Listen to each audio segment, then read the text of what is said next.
Assalamualaikum warahmatullahi wabarakatuh. Halo teman-teman semua, saya Najmul Lamiah Fikratul Amna dengan NIM 30424027, Program Studi Komunikasi dan Penyiaran Islam.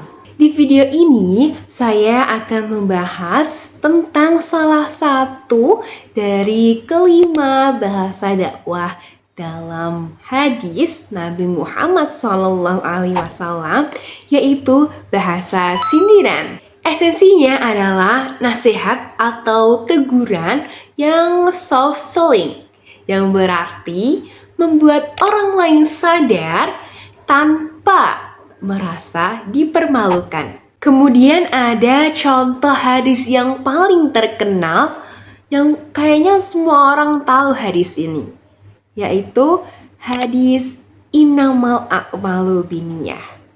Hadis riwayat Bukhari dan Muslim. Kalian tahu nggak? Hadis ini itu dibuat dari peristiwa unik loh. Peristiwa unik apakah itu?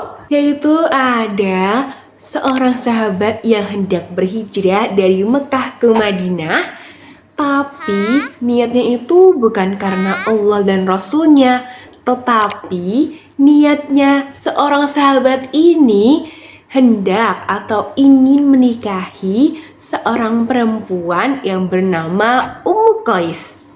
Ketika Nabi Muhammad SAW mengetahui hal ini, apakah beliau langsung memanggil dan mempermalukan sahabat tersebut di depan umum?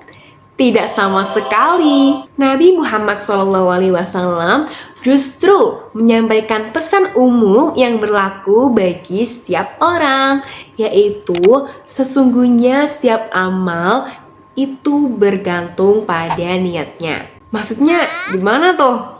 Maksudnya, jika seseorang melakukan sesuatu dengan niat karena Allah Subhanahu wa Ta'ala dan Rasulnya, maka ia akan mendapatkan pahala. Sebaliknya, jika ia melakukan sesuatu tetapi niatnya bukan karena Allah Subhanahu wa Ta'ala dan Rasulnya, melainkan hal lain seperti sahabat tadi berhijrah dari Mekah ke Madinah, niatnya bukan karena Allah dan Rasulnya, tetapi ingin menikahi seorang perempuan yang bernama Ummu Qais, maka yang ia dapat hanyalah perempuan tersebut, bukan pahalanya. Yang artinya Nabi Muhammad SAW tidak mempermalukan sahabat tersebut, tetapi di saat yang sama, beliau justru menyampaikan teguran bahwa niat yang keliru dapat merusak nilai hijrah atau amal apapun.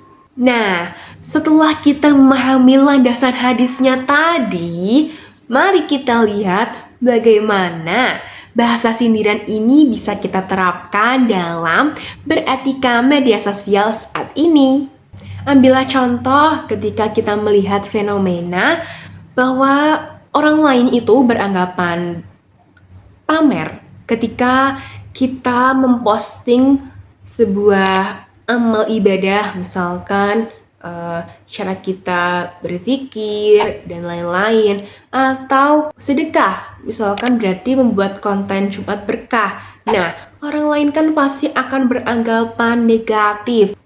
Nah, pasti dari orang yang beranggapan negatif tersebut sudah pasti mereka mempunyai sifat iri dengki yang bisa membuat mereka berkomentar negatif. Bisa saja mereka berkomentar, "Kamu mah sukanya pamer, padahal kan berbuat amal kebaikan tidak harus diumbar-umbar." Nah, kita yang sudah tahu landasan hadisnya tadi tentang bahasa sindiran, kita juga bisa loh menyindirnya tentang pokok permasalahan tersebut, tentang bagaimana kita mengatasi perilaku orang-orang yang beranggapan negatif tersebut. Nah, kita bisa membuat unggahan yang mengingatkan bahwa tantangan terbesar dari berbuat baik itu bukan dari amalnya, bukan dari tadi, misalkan memposting amal ibadah maupun sedekah dan amal kebaikan lainnya, melainkan dari niatnya. agar tetap terjaga pada diri kita dan Sang Pencipta.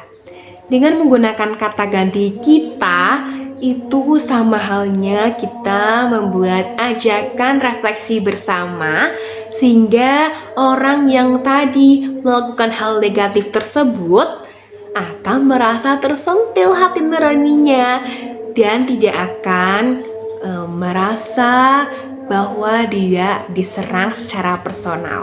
Disinilah letak keistimewaan bahasa dakwah dalam hadis Nabi Muhammad SAW, yaitu kita membicarakan pokok masalahnya, bukan kepribadian orangnya. Dengan cara ini, pesan dakwah yang kita sampaikan dapat tepat sasaran.